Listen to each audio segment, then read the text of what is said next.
Good morning, good afternoon, and good evening, everyone. Thank you for joining us today for the June office hours. This should be a really good one. As a reminder, if you have questions, don't hesitate to enter them into the chat window. And with that, I'm going to turn it over to Ben to get started. Thank you, Bill. Let me go ahead and share my screen, folks. Let me know if you're not seeing the slides. All right, today I and Greg are going to present to you folks. I am the Layer7 API Gateway Product Manager, and Greg is my counterpart and the product manager for the API Developer Portal, OTK, and MAG SDK. And so we're going to begin today's office hours with a quick announcement about the upcoming upgrade weekend. That's this weekend. So if you're not already aware of it from the community post that we made previously, you don't have a whole lot of time to react to this now. But if you would like to try to take advantage of this upgrade week, then we have this link that I can paste in the meeting chat to a Google form that you can fill out to register for support to upgrade this weekend. And the idea is that you and support would work together to document your upgrade plan, and then support is going to have dedicated support resources available over the weekend to help you support you during your upgrade. So again, just a heads up, not a lot of time left to catch up to this if you're someone who's still wanting to upgrade from an older version of Gateway to a newer version of Gateway. But there might be an opportunity if you go fill out that form now and you're able to react quickly to take advantage of this. Otherwise, this is something we'll probably plan to continue to do for our Layer 7 products, and maybe you'll be able to take advantage of it the next time it comes around. So I did put the link to the Google form in the chat. If this is something you're interested in, you're welcome to go out there, fill that out, and coordinate with support to see if you can be prepared in time to have their support to upgrade your environment this weekend. Otherwise, the rest of this office hours is going to be dedicated to our progressive delivery model and giving you a quick high-level overview of what it is, how it's changed a little bit recently, what progressive delivery features we've already delivered and are available in which different states, which ones we're working on next. And then we're going to have several demonstrations of several of the more interesting progressive delivery features. And at the very end, we have a bunch of links to additional useful resources, including other demo recordings of the same or other progressive delivery features that we'll also paste into the chat for you. So we've been talking about this progressive delivery model for a little while now. We usually present it during our roadmap presentations to customers. So maybe some of you have already been introduced to this model. It's changed a little bit, but in general, this progressive delivery model is something we've adopted to try to more quickly get new features and functionality into our customers' hands early so that they can begin providing us feedback to influence how we'll enhance those features going forward and to indicate customer demand to help us prioritize the advancement of those features. And so again, you're going to see in some upcoming slides that we're leaning into this pretty aggressively. We've already delivered many features as experimental. We've already advanced a few as preview with plans to advance more of the existing experimental features to preview soon. And of course, that just puts all of them on a fast track to general availability. Again, based upon the feedback we get from you and the demand that you indicate. So experimental features are features that, we whip out quickly. They're mostly functional, but they receive limited testing from us. they're not distributed with an official product release. Rather, we have to give you access to them upon request in some different ways depending on the feature. It could be a box share link to a experimental assertion. It could be a box share link to an experimental custom gateway build if it requires core gateway changes outside of an assertion. It could be by giving you access to a private GitHub repo. But essentially, experimental features are not publicly available and you have to request access for them.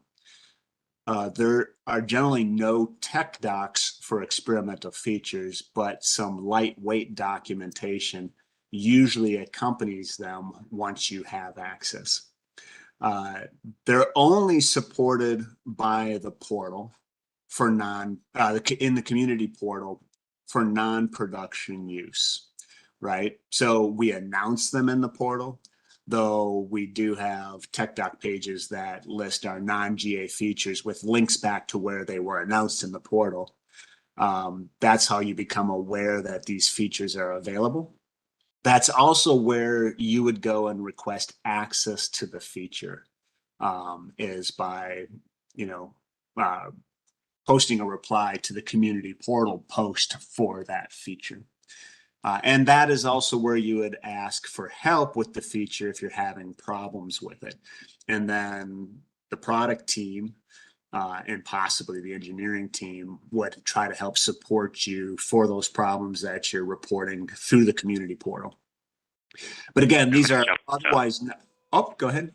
Someone have a question? At the tone, please record your message. When you've finished recording, you may hang up or press 1 for more options. 1. Okay.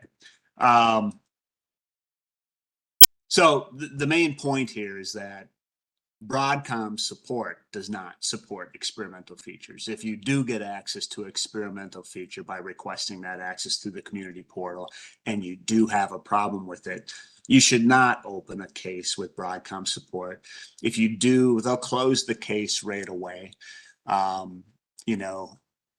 Again, you should go to the community portal to ask questions about experimental features. The next stage in the progressive delivery model is preview. So these are nearly completed features, though they might not be fully completed.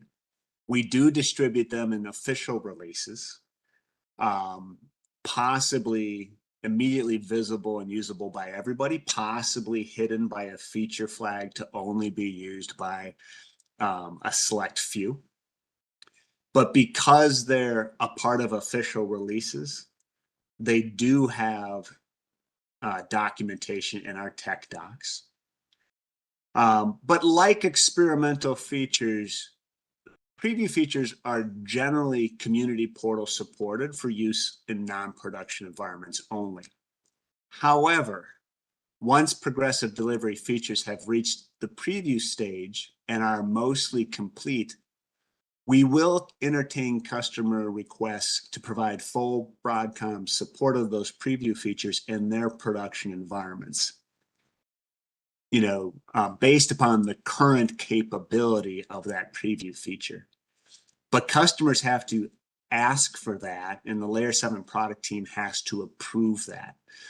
And that's done by those customers opening a Broadcom support case, asking for that, for approval of that support. So again, we've already released some preview features. We have plans to advance other experimental features to preview soon. Hopefully you're aware of these, you're asking to try them out, you're providing us feedback. If a feature's a preview feature and you like the way it currently works and you're itching to use it in production, but you require full support for it, open a support case and ask for approval of that. Now, what is it, what's required to, be approved for full support of a preview feature? We'd probably want to have a conversation with you about your use cases and about your understanding of the current capabilities of that preview feature and whether it meets your use cases. And then we would also compare you to, probably a growing list of customers that have already asked for full support of the preview feature, because we've got to draw a line on that somewhere, so that we don't overwhelm our support and engineering capacity with support for preview features across too many customers. And so you might have a good use case, but we might still not approve your use of the preview feature in production environment, because we might have already hit the maximum number of customers that we can support that way. So it's nothing on you, or how important we feel like, we feel like our relationship with you is. It has more to do with just already hitting capacity. Now, the more features that we sign up, the more customers we sign up that way, the more obvious demand there is, the quicker we can accelerate then those preview features all the way to general availability. And those features basically receive the full engineering rigor that all GA features receive in our development process. And when we release them, they're fully documented, fully supported, for use by all customers in production environments.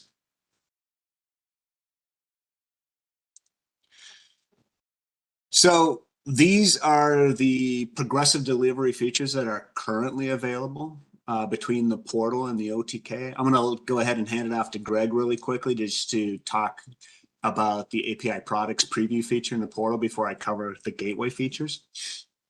Thanks, Ben. Greg? So the API products, that was a feature that was made available in the 5.2 release of portal, which was, I believe, last February.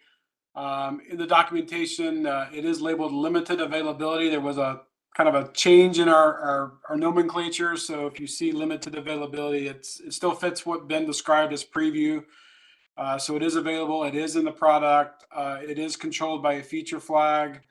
And as Ben was stating, if it's something that you'd like to use, reach out to support and we can talk more about that. And I'll go through that feature in a little bit further detail here shortly when we get to the demo section to kind of walk you through what all it does. Yeah, thanks, Greg. And thanks for pointing out that one might still be labeled limited.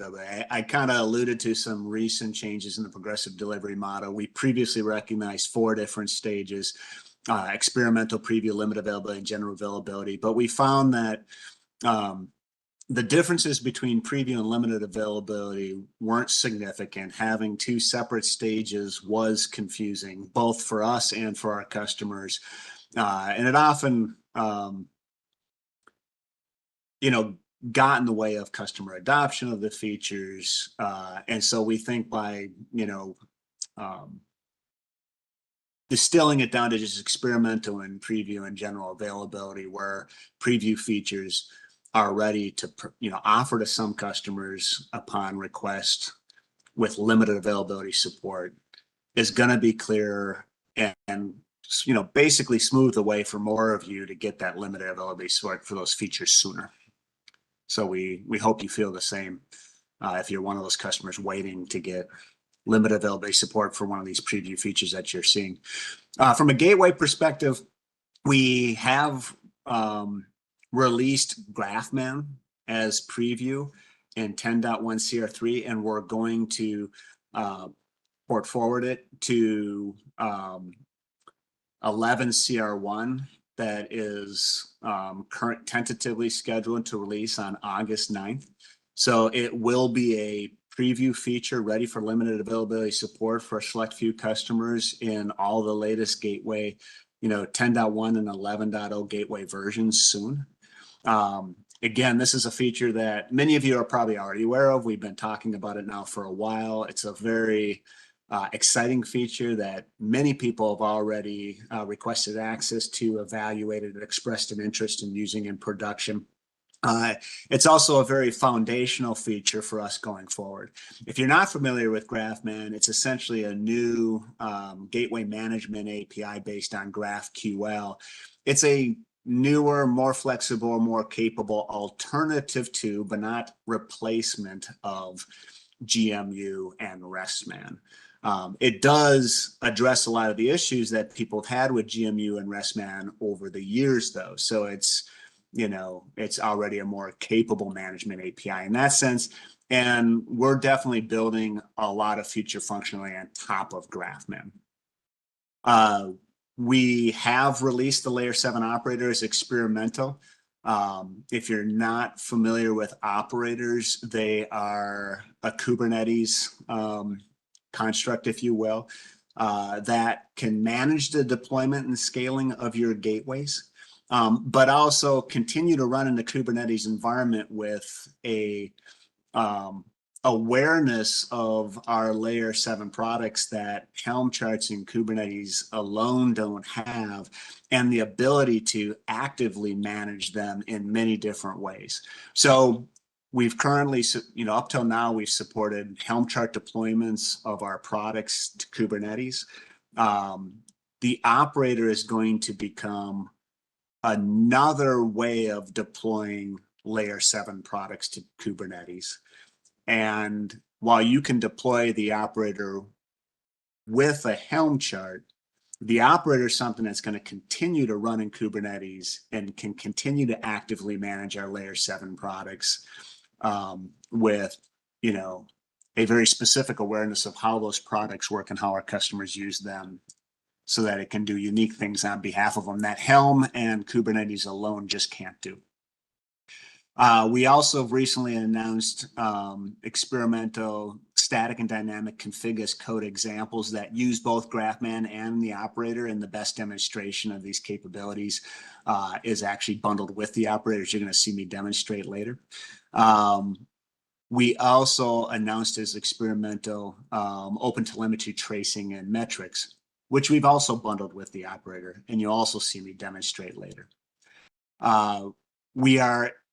We have previously released environment variable support to, you know, for the gateway to be able to access environment variables with context variables in policy. We are actively in the process of advancing that experimental feature to preview for the 11 CR1 release that's coming up. We also released an experimental OAuth token introspection assertion, which is one step in the direction of allowing us to decouple your API gateways from your OTK gateways, with, you know, and allow you to basically deploy and manage the OTK as a service to API gateways that otherwise you might deploy at the edge in front of your APIs that are securing those APIs with OAuth, but maybe doing many other things on behalf of those APIs without having to deploy any OTK components to those gateways. Rather, this assertion, which as an experimental assertion needs to be requested by us and deployed by you to your gateways, will become an out-of-the-box assertion that's going to be included with every gateway.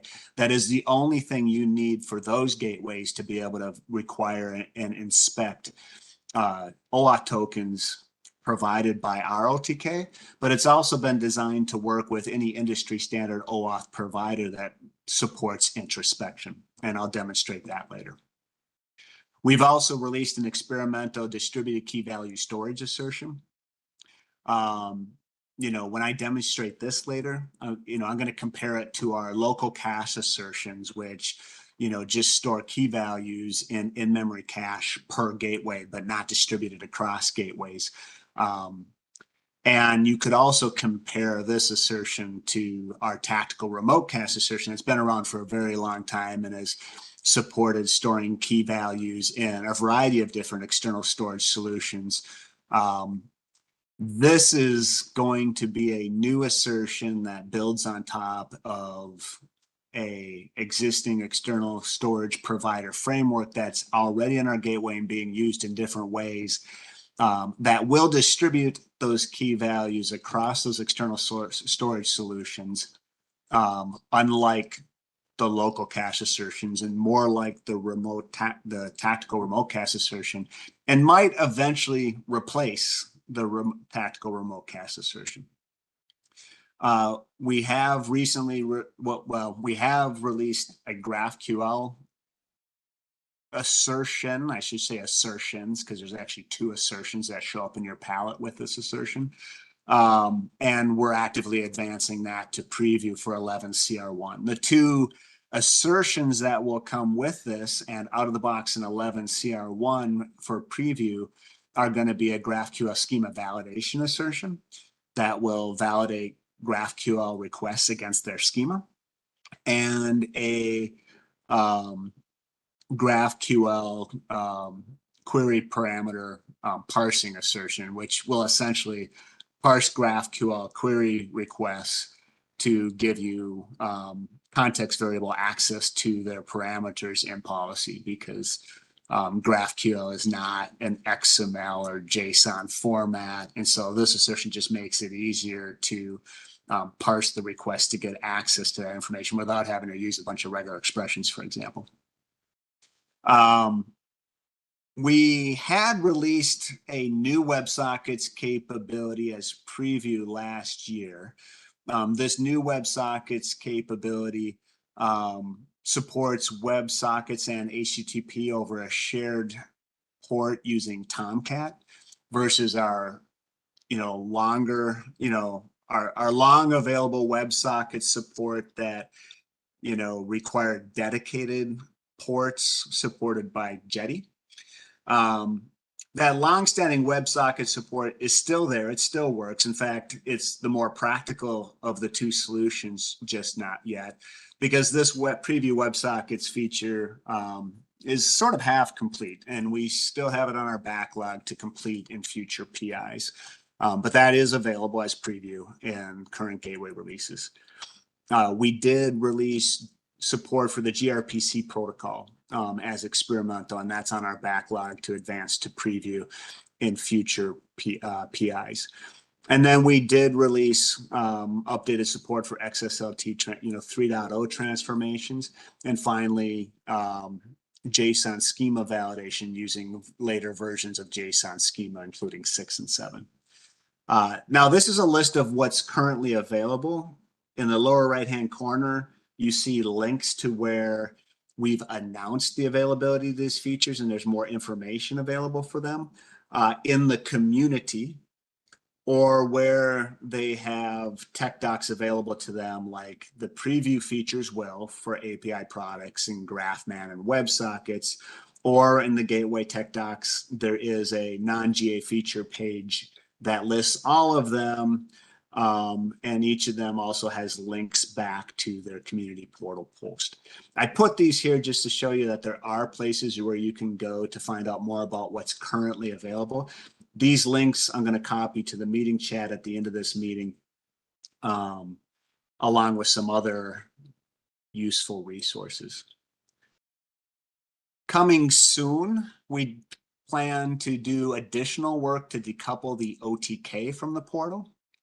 So this will just be one more step towards decoupling the OTK from both the portal and the gateway, not because we expect the OTK to go away. It's a very important product for us and many of our customers. Some of our customers use just the OTK. So it's here to stay, but this gives customers the option to manage it separately as a service, and also the flexibility to deploy and configure and use their portals and gateways in different ways without being tightly coupled to the OTK. From a gateway perspective, we're currently working on a distributed rate limit assertion that actually will use shared rate limit counters in external storage solutions, beginning with external Hazelcast when we release it as preview in 11 CR1, and also supporting Redis in 11 CR2. At the same time, we're working on a preview feature to make Redis available as an alternative to external Hazelcast for all the things external Hazelcast can currently do in 11 CR1. And then we've got a number of other experimental features And by the way, many of these progressive delivery features that you're seeing are very closely related to our cloud initiative and the detailed phased roadmap that we have for executing on that. And so a number of these additional experimental features you see here are on that roadmap, and that includes policy as code. So we're going to demonstrate config as code today. Policy code would be the next evolution of that, allowing you to, author policy and text files maybe that you manage in GitHub outside of Policy Manager. So the ability to easily author policy without having access to or being an expert, of the policy editor and Policy Manager. We also are going to deliver an experimental capability for integrating with external secrets key cert management solutions to manage those things for your gateways. Experimental support for PEM formatted PKI directly as part of that previous feature, which often present the keys and certs in a PEM format versus the PKS format that we natively preferred to date. We are going to demonstrate OTel tracing and metrics today using Jaeger and Grafana as other popular solutions in the industry for presenting that kind of information. But in terms of our cloud native reference architecture, we're sort of leaning towards the X stack as a single external stack that can be deployed and managed, that can handle more things, including OTel tracing and metrics and logging and auditing and otherwise. So we're in the process of building a bunch of pre-built dashboards for the X stack that will make easy to deploy to act together with, our products. And based on some engineering analysis that we've recently done around recommended gateway, and other Layer 7 product insights that we know that we already provide ways for customers to monitor, or that we think customers should also be monitoring. We're going to build all of that right into the dashboards. And then finally, a distributed throughput quota, which is, in the same vein as distributed rate limit. Arguably, you already can do this with external Hazelcast today. We'll extend this with Redis and other storage providers going forward. So that's the progressive delivery model, how it works, what we've already delivered with it, what we're planning to deliver soon. And now we'd like to demonstrate a number of these key capabilities to you, beginning with the API products in the portal. So I will hand it over to Greg. Thanks, Ben. Share my screen here. Hopefully everyone has seen the documentation here. So this is the link to the API products. As I mentioned earlier, currently labeled limited availability, but yeah, it falls in the preview category that Ben covered. The API products feature, really the goal of this is to enable you to take a collection of APIs along with their associated usage limits. So these are the rate limit and quota objects. And then be able to assign those to organizations. So instead of, for example, picking 5 different APIs and individually assigning those, now you can create a product consisting of those 5 APIs and then assign just that product to the organization. If I go to my portal, I'm going to log in. So with one of the limitations with the current preview status of this is that it does only provide visibility to the admin user. So it is fully functional. You can fully manage all the products and relationships, but everything must be done by the admin user for this first view of this feature. If you go up to the Manage menu, first thing you'll notice under Rate Limit and Quota, so I'm going to click on that one. You will notice now there's a new level called Product Per Application.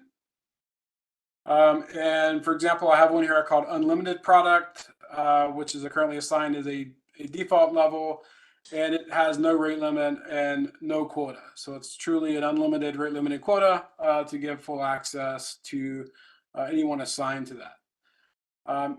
If I were to also go back to the other levels, so I could actually create a new level. Let's say I wanted to add a new call it gold level. Type.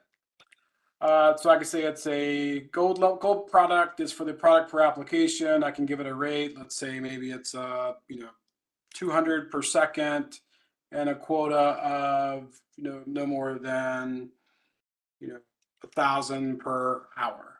Right. So I can save that. Now I have this rate limited quota object that's applied at the application product per application level. And what product per application basically means is the limit will be applied to the product as a whole for each and every application. So for example, if there are 5 APIs, again, within that product, that limit can be used across one of those APIs or all of those APIs collectively, but regardless, that limit will be applied to every API in that product collectively.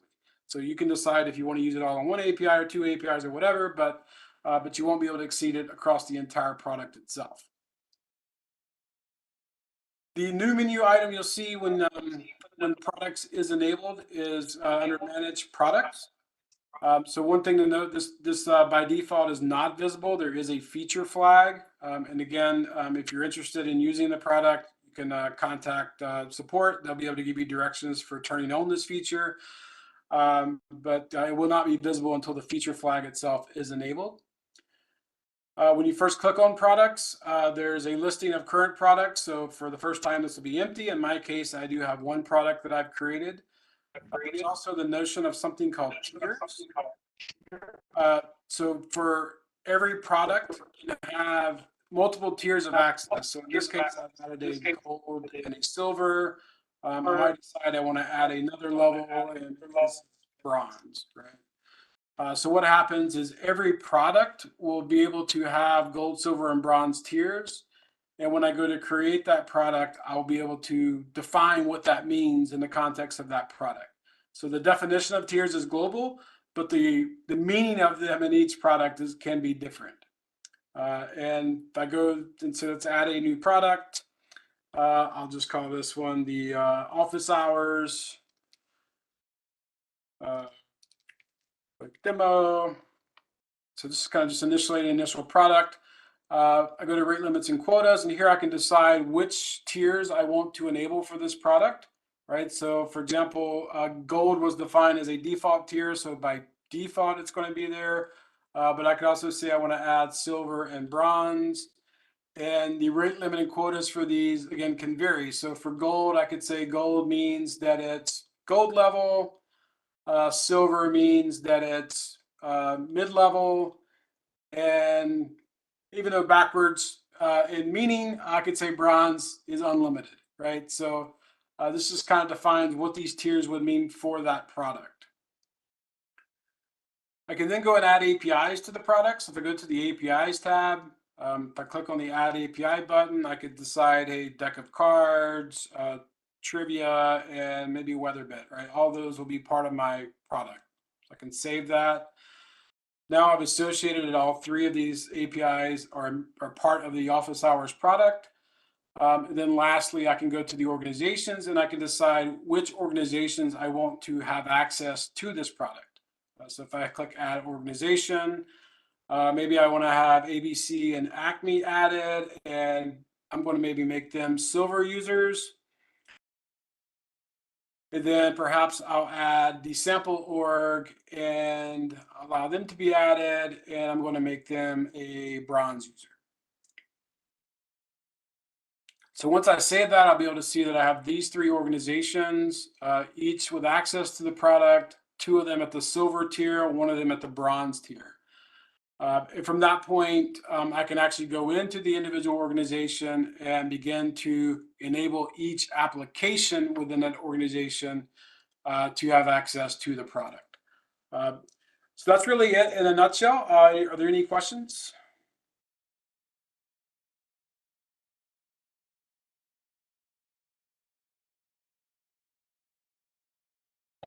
Okay. All right.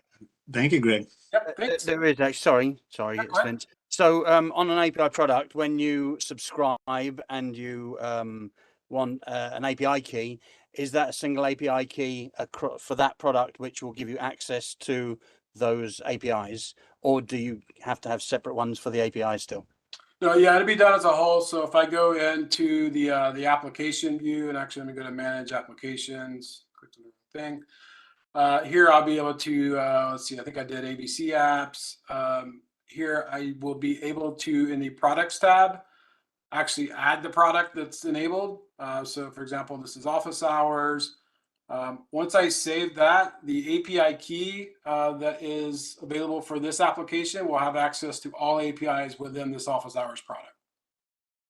Okay, understood. Yep, cool. Thank you.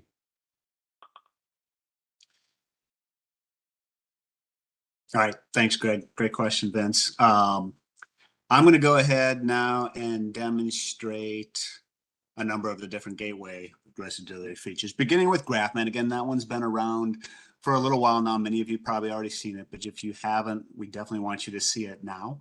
Again, it's available as preview in 10.1 CR3, and it'll be available as preview in 11.0 CR1 soon.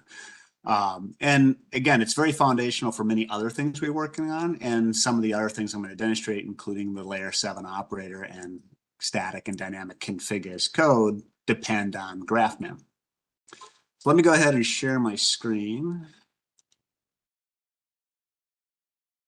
So GraphMan does have a tech docs page in the 10.1 tech docs because it's been released as preview in 10.1 CR3. And again, GraphMan is a newer, more flexible, capable management API for the Gateway as compared to RESTman.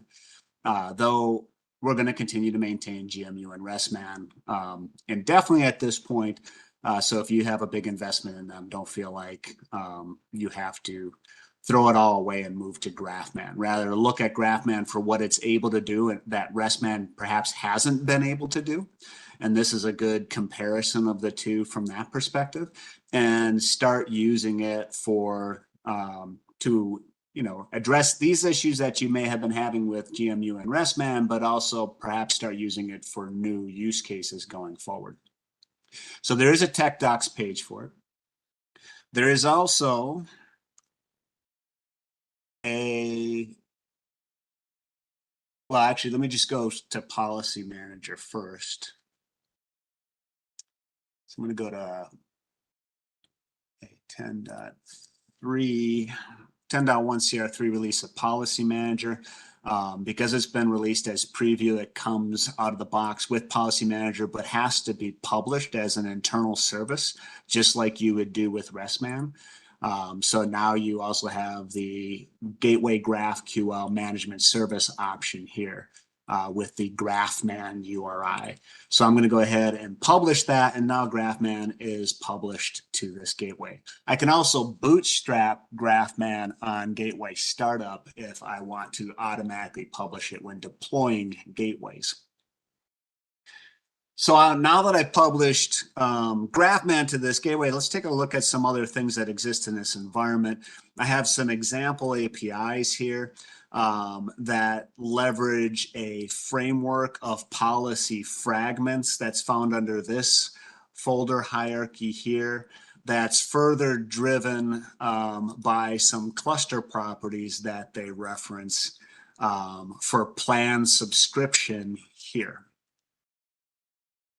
And I show you this because deploying these assets with GraphMan is what we're going to sort of demonstrate next. So GraphMan also comes with a GraphMan client that is sort of the GraphMan alternative to the GMU. And we've made that client available in our Layer7 community utilities repo. So let me go ahead and show you that quickly.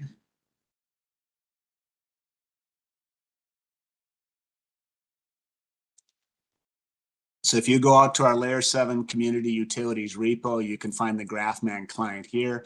It has a very concise README that gives you some information on how to set up and use it with some examples of use. I'm going to switch over to Visual Studio Code here, where I have that repo open. in the left, in my Explorer on the left-hand side, together with a bunch of other repos I'm going to be using when I demonstrate. I have the README open here too. And again, if you go through this README, it's pretty quick, concise, shows you how to set it up in terms of environment variables that you would want to set, other values you'd want to configure in your GraphMan configuration file, and then some very basic commands that support some of the most common use cases our customers would have to export, import configuration across gateways, across environments. And I'm going to go ahead now and use the GraphMan client to export all of the configuration of my source gateway that we were just looking at in Policy Manager.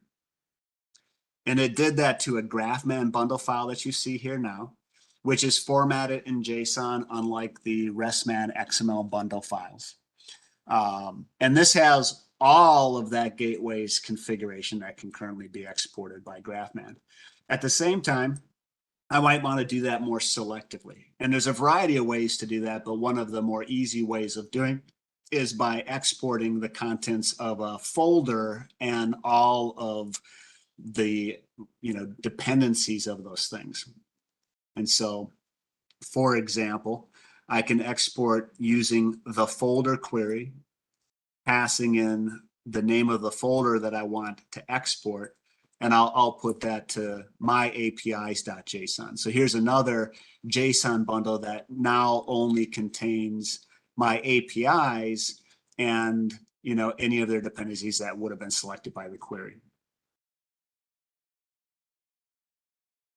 So lastly, when we think of static or dynamic configuration of code from different sources of truth, the direction we're going in with our reference architecture is for the primary source of truth for that configuration to be a Git repo. And so right here, I've got 3 different Git repos that represent those APIs, the framework, and the subscription cluster-wide properties that I showed you in Policy Manager. And many of our customers are going to want to not work with one big big JSON bundle that has everything in it, but rather they're going to want to explode the contents of that bundle into individual, a hierarchy of individual files that they can manage individually in the Git repo. With all the capabilities that a Git repo would give you for configuration management, including branching, committing, submitting pull requests that go through an approval process, right? And you're going to see later with the Layer7 operator's ability to monitor that. So I also cloned all 3 of these repos here. How would we explode a bundle into those repos? We can do that with another GraphMan client command. So let me just go ahead and show you how we can do that here. I'm going to take that my bundle JSON that has everything, and I'm going to explode it into this exploded folder. And now you can see a hierarchy of folders related to different resources and a folder related to the service and policy tree and policy manager. And now I have individual files representing all of these different things. And of course, I could have exploded that into a, a cloned Git repo on my laptop, and then just gone ahead and committed those changes, to get them into the repo. So I've got these 3 different repos here, already cloned to my my laptop. One contains just the tree structure of my APIs. One contains the framework that's supports those APIs, and one contains just the cluster properties that manage plan subscriptions leveraged by that framework and those APIs. Now, another nice thing about the GraphMan client that's available in the GitHub, the community Layer7 community repo, is that it comes with a Postman collection. So while I was doing a lot of these things using the Node.js GraphMan client, you also can import that Postman collection into Postman and call the GraphMan API to do a lot of those things directly. So when I import the Postman collection into Postman at the collection level, I can configure my GraphMan authorization, which defaults to basic auth. I can configure other collection variables that are then referenced by many of the examples that are included in the Postman collection. So for example, if I wanted to go and make an GraphMan API call to get everything, I can just do that here. It knows to go to the source gateway I configured in one of my collection environment variables using the basic auth credentials I also provided at the collection level to authenticate. And I got back my response. The nice thing about being able to work with this in Postman then is, of course, it gives you all the other tools available through Postman, including documentation of the GraphQL schema of the GraphMan API, the ability to generate code snippets to make those same calls in a variety of different ways. So that's a very nice usability feature there. So again, many things begin with GraphMan in terms of CI/CD and migrating your configuration across gateways, across environments. Now we're going to switch over to a demonstration of the experimental Layer 7 operator, which is becoming a new way to not just deploy and scale gateways in a Kubernetes environment, but also to actively manage them at runtime. For things like static and dynamic configuration of codas, those, you know, from a Git source of truth, as well as other capabilities we plan to add to the operator going forward. For example, the operator will be responsible for one way of externalizing secrets, key, cert management from your gateways integrated with different industry standard solutions for those things. So if I go to the operator, let's go back to visual code. Just to save some time, I had deployed the experimental operator example using a makefile that has different arguments for, you know, supporting deploying it to different types of environments. But for example, you know, the makefile supports creating a kind cluster and deploying the example to your kind cluster locally on your laptop, which is very convenient for just evaluating the experimental version of Layer 7 operator. And so, again, to save some time, I deployed this earlier at about 8:35. I ran my make command to deploy the Layer 7 operator in a kind cluster on my laptop. And you know, about 3 minutes later, it was finished with that deployment.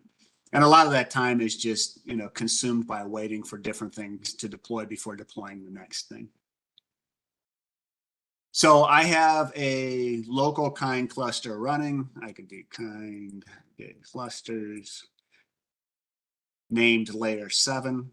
That is my current Kubernetes context. So I could check the status of the different resources running in my cluster right now. And I can see that we've got several different pods running. One of them is a gateway pod. One of them is running, one of them is the Layer 7 operator management pod. And another one is being used to deploy Jaeger, Prometheus, Grafana to demonstrate the open telemetry tracing and metrics. We also support deploying an optional Nginx ingress controller to make accessing those different services easier on your laptop. If you're going to deploy this to another Kubernetes environment, you might already have an existing ingress controller. So again, we've tried to make the deployment of this layer 7 operator experimental layer 7 operator very flexible so that you can experiment with it in different environments.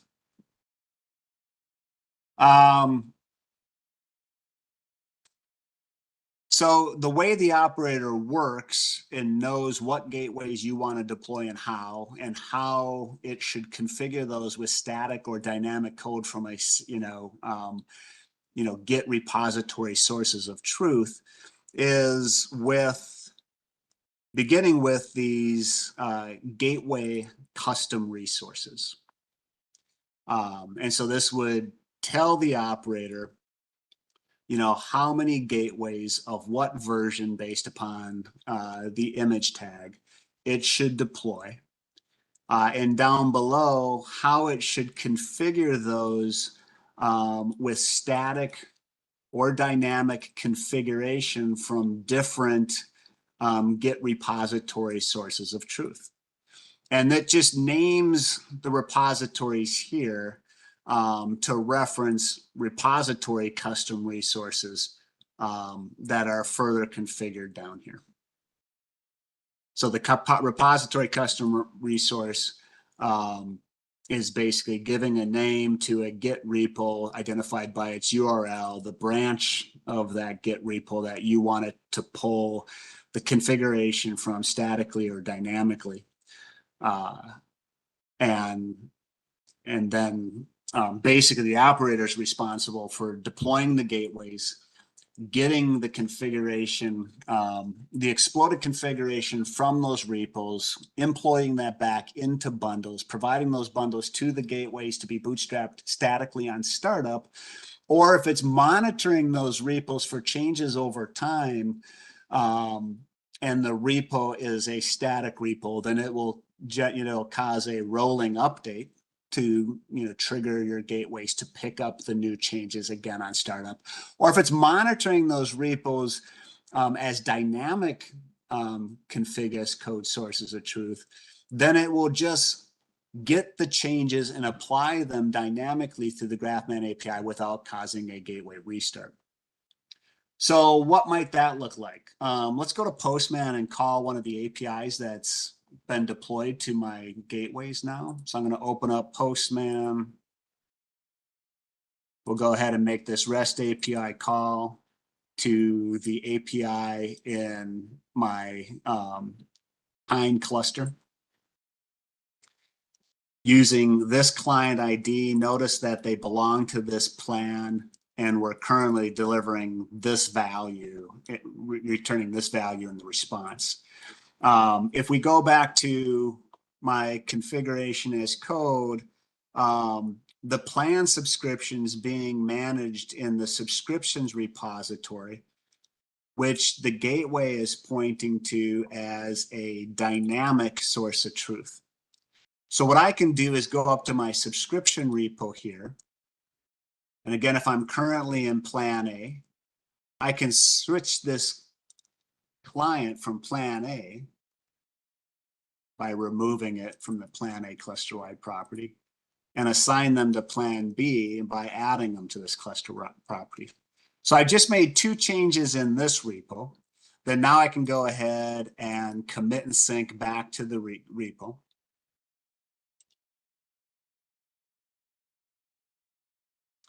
And the operator is actively running in that Kubernetes environment, actually.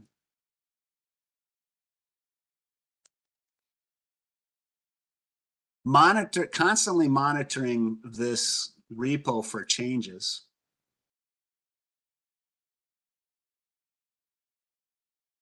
And once it detects those changes, it's going to go ahead and pull those changes and dynamically apply them to the gateways running in Kubernetes in order to pick them up.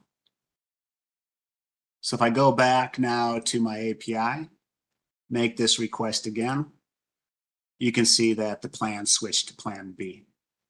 Now we also are monitoring some repos statically.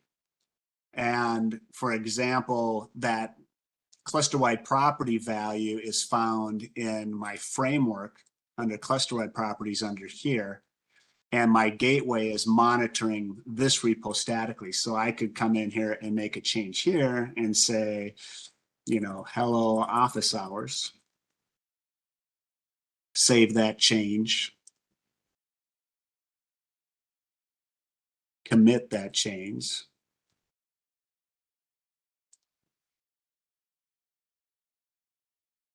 And again, pretty soon, the operator is going to pick up that change in its config as code source of truth. And when it does, because that's a static source of truth, we're going to see it go ahead and do a rolling update of its gateway pods. So you can see that it's initializing some new pods that are going to be bootstrapped with these changes from the repo. And when these come up, it will bring down the other pods, you know, again, effectively performing that rolling update. Now, we're not going to wait for that to take effect just yet. We're going to move on. We'll see that take effect later. What I want to go to now is show you the OTel tracing that this layer 7 operator also demonstrates by deploying a custom version of the gateway that supports OTel out of the box directly and also with an OTel assertion, both used in different ways. And so let me go ahead, and for that,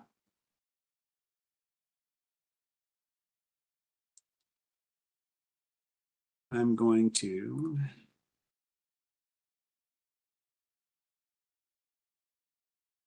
show you Jaeger, which has been deployed. And actually, out of the box, this example is tracing many things, and you can configure what gets traced and filter that in many different ways. But for example, this is tracing gateway database calls, it's tracing other things, you know, at the OS level on up all the way through the gateway application stack. But more interesting probably to most of us is the API traffic that it's tracing. So for example, I can go in here and search for the REST API.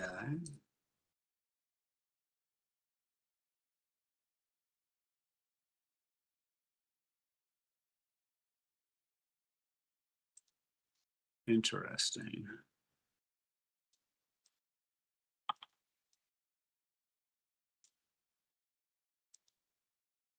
Sure enough. It is not finding it. The demo gods have caught up to me here, folks. The good news is we've got a recording of this demonstration where we can show you that. And so we definitely don't want you to miss out on that. I'm also getting a time check here. So I apologize for that. Rather than try to figure out why I'm not showing you the traces here, just know that when you deploy this layer 7 operator, it should also deploy the gateway that supports the OTel tracing with Jaeger to present those traces to you. Oh, here we go. Just a time thing. So this is one of my REST API calls where I'm tracing all the way down to the policy assertion level. You are able to inspect changing values of context variables if you configure your tracing as such. I'm not going to show, in the interest of time, I'm going to skip through that. I am going to show you that also available with this layer 7 operator experimental deployment, we are demonstrating pushing OpenTelemetry metrics to Grafana dashboards for monitoring health and capacity of your gateways, as well as the services and APIs that are running on them. So let me go ahead and just show you that really quickly. And while the OS level, service level, policy level, assertion level, OpenTelemetry tracing is configurable and automatic and built into the custom gateway version delivered with the experimental layer 7 operator. So it does not actually manifest itself as changes in your policy.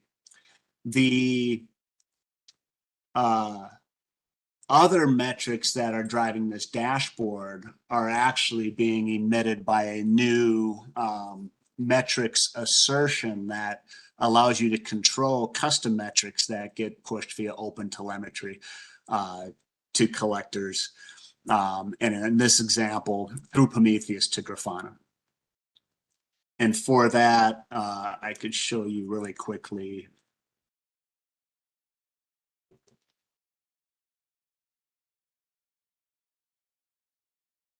what that would look like.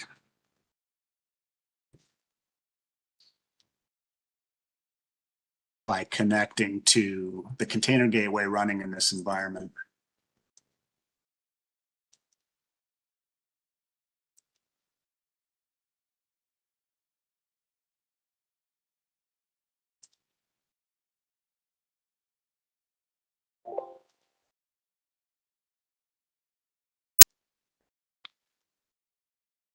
So again, there's several different ways we've instrumented the gateway for OTel, either by making core gateway changes that are configurable, but then otherwise automatic, or by also introducing a new policy assertion that allows you to emit custom telemetry metrics in policy. And here we just put that in a global message complete policy fragment to emit these metrics with every API request.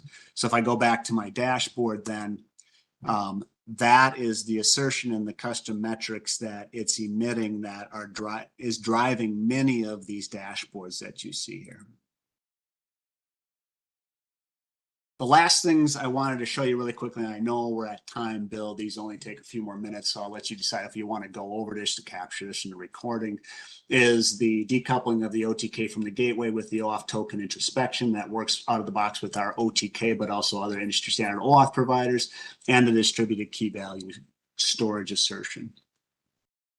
I imagine many of you might need to drop, but Bill, do you want to keep going for a few minutes just to get these let's get this recorded. Okay. So if I show you now the OAuth token introspection assertion, let me go ahead and go to another policy manager instance here where I have this sample policy that basically requires a valid OAuth token either provided by our OTK or Auth0. Notice that the OTK is not installed but hidden on this gateway at all. So this gateway only has this require and introspect OAuth token assertion on it. And yet, you know, it can require and validate OAuth in policy using the OTK deployed separately as a service or another industry standard OAuth provider. This assertion takes a number of configuration properties, some of which can be set by default in terms of where to get the token from, which token issuer to validate against, whether you want to require one or more specific scopes or audiences, and it's going to set a variety of output context variables based upon the result of the assertion. And if it does have to make an introspection call to the OAuth provider, then it will also include the full OAuth introspection response back from that provider. I say if it does because this assertion can handle both opaque and signed and encrypted JWT token assertions. So for opaque assertions, it definitely has to make a request to the introspection endpoint of the OAuth provider so that the OAuth provider can make can validate that opaque token for the gateway. But for signed and encrypted JWT tokens, we can validate the token just based upon the signature and expiry and other attribute values of the JWT token assertion itself. This leverages some cluster properties to control its configuration, including a cluster property where you configure your known issuers. And again, we've got one configured for the OTK and one for Auth0. Secrets in here can be referenced through secured password context variables instead of showing them in clear text like you see here. And then this is how you specify your default. There's a few more cluster-wide properties to control the caching of the validation decision that we make at runtime. So I can go to Postman quickly, and I can call the introspection API on that gateway without a valid token. And so it should fail as an unauthorized request. This particular Postman request is set up to get a token from the OTK, which is actually running on my Gateway 11 cluster in this environment. So again, it's a separate OTK deployment, operated as a service on behalf of this 10.1 CR3 gateway that I deployed the require and introspect auth token assertion to. And so I'm going to go ahead and get a new OTK token.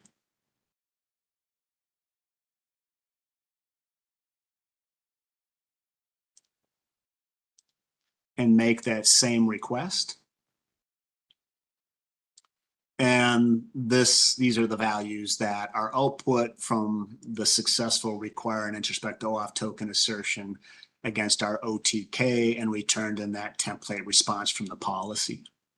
I can do the same thing for OAuth or Auth0 now, which I'm using password credentials for to get a OAuth token from Auth0.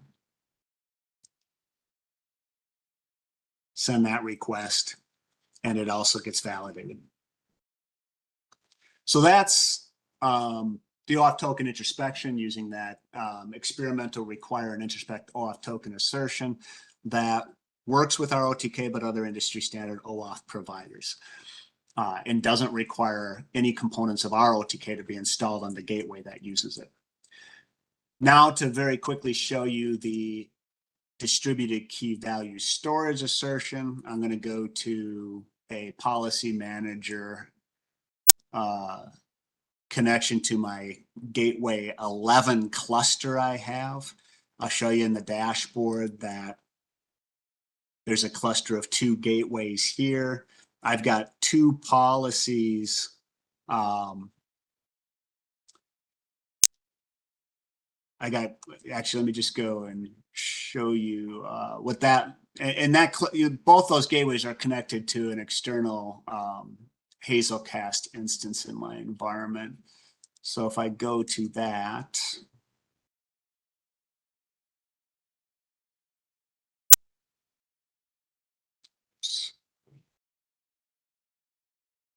one second here. Oh, I've closed that.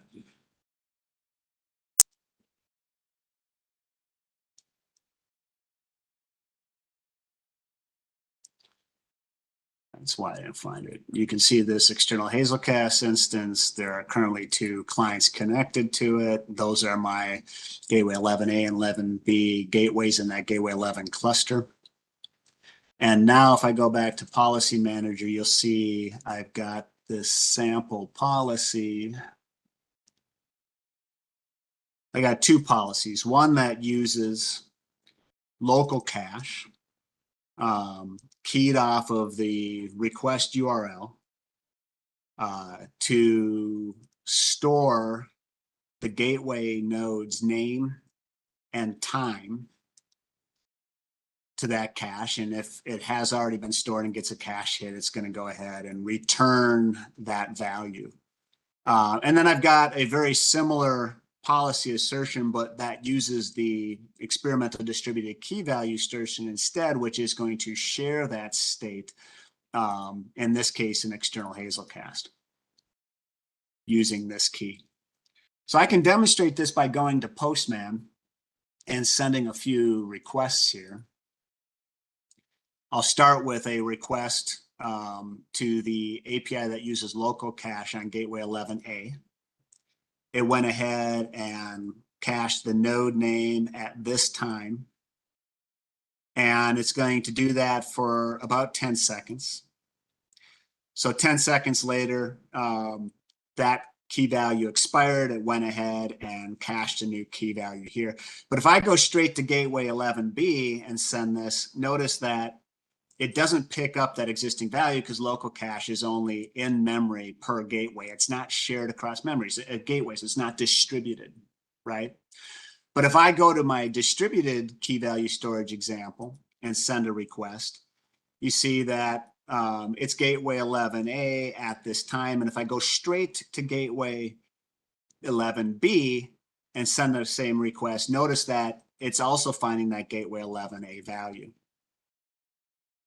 If I send it again, 10 seconds later, it refreshes it with gateway 11B. If I go back to look at my Hazelcast cluster and the maps, I can see that it's being stored in this value here, if I do it fast enough. So most immediately, this experimental distributed key value storage assertion works with external Hazelcast. Eventually, when we provide Redis as an alternative to external Hazelcast in upcoming gateway releases, it will also support that. Eventually, it may also support all the other external cache providers that the current tactical remote cache assertion does, or that are at least being used by people using that assertion, so that eventually this could be an out-of-the-box replacement to that tactical assertion. So I know that was a lot to take in, and I know we went over, so I apologize for that. But hopefully this was a helpful preview of our progressive delivery model for you so that you understand this is a relatively new model that we've adopted, again, to try to deliver new functionality to you faster so that you can give us feedback earlier to influence how that functionality advances with enhancements and based on demand. And just know that there's already a lot of that available to you right now. And we encourage you to go out there and request access to it so you can download it, start playing with it, provide us your feedback. Again, anything that's preview either is already in product releases that you may have. It might need to be enabled via a feature flag like the API products preview feature in the portal, or it's just going to be immediately available to you in those gateway versions, which is not currently using feature flags for preview features. So before we wrap up, any last minute questions or comments on anything that you saw today? So Ben, I'll chime in. There's a few questions in chat. I can read them out to you if you'd like. The first one I'll take care of right away. Tazwell asked if this is going to be available on the YouTube channel. Yes, it is going to be uploaded to YouTube later today, and it'll be available through communities with a link to that YouTube channel. And then Ben, Vince asked, what performance hit is there for using these fine-grained metrics? It's not something we've measured closely just yet since this is experimental. We're definitely going to be scrutinizing that going forward, even as we add additional ways to filter, which metrics get emitted versus captured for which consumers of which services, so that you can basically, probably, as recommended by us, turn this on very selectively when needed. Though we already have, some customers that have use cases where they might leave this always on in some more filtered, less intrusive way, so that they're constantly capturing a sampling of metrics that would be available to them on demand. Thank you. Yeah, definitely something for us to keep our eye on going forward. Good question. Anybody else have any other questions? There was another question, where can I get GraphMan? All right, so what I also just did is I also just pasted a bunch of additional resource links into the web meeting chat. They'll also be found in the last slide of the presentation, but they're long links, so you won't want to have to type them again. So if you're still on this call, you're going to want to copy them out of the chat. Bill, let's just make sure we post all those links with the post of this office hours to the community portal so that they're kind of easily available to people there too. But to get GraphMan, it's been released as preview in 10.1 CR3. So you could just download and deploy any of our 10.1 CR3 gateway form factors, including a tagged container image, and then publish GraphMan either by bootstrapping it on startup or by publishing it through Policy Manager to start playing with GraphMan. It's also going to come out as preview in 11 CR1, which is currently estimated to be delivered, to be released on August 9th, though that's always subject to change. So if you're already a Gateway 11 customer and want to try GraphMan with Gateway 11, you don't have long to wait for that. If you absolutely needed GraphMan for Gateway 11 right now, the GraphMan assertion that comes out of the box with 10.1 CR3 will work with 11. So you could either pull it out of there and deploy it to 11, or we could make that available to you via a box share.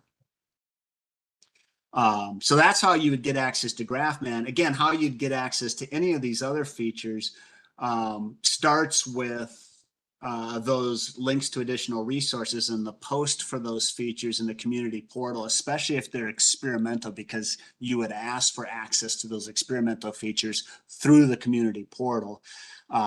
If they're preview, they'll be in a major release. The only one of those you currently have to access in a preview capacity is the API portal products feature by having support flip the feature flag for your instance. So what I will do is get all these links and put them into a communities post along with the recording today. It will be later on this afternoon. We have time for one more question and then we need to wrap it up. Is there anybody else that has a question out there? Got my hand up if that's okay. Very quick, a question that I did ask. GraphMan, does it actually handle dependencies rather than what's in a folder that you're going to take? I've heard that it doesn't. I'm not sure. Actually it handles whatever the query you construct for it asks it to handle. And that can include dependency references in that query. And I maybe not. If I just went and I said, I want policy, and I want a bundle for that policy, it would not take whatever there is referenced in that policy as well with it. Yeah, honestly, I'd have to follow up. I do know it'll grab dependencies. I believe it's done through the query mechanism, and our queries do select dependencies by default, depending on the query and what it was designed for. But you can be selective and eliminate those two. And it's going to behave differently based on the API versus the GraphMan client, which also has some of the dependency logic built into it. Okay. A good question. Let me follow up with you on that. Keep a look at that. I'm not a GraphMan expert myself yet. Thank you.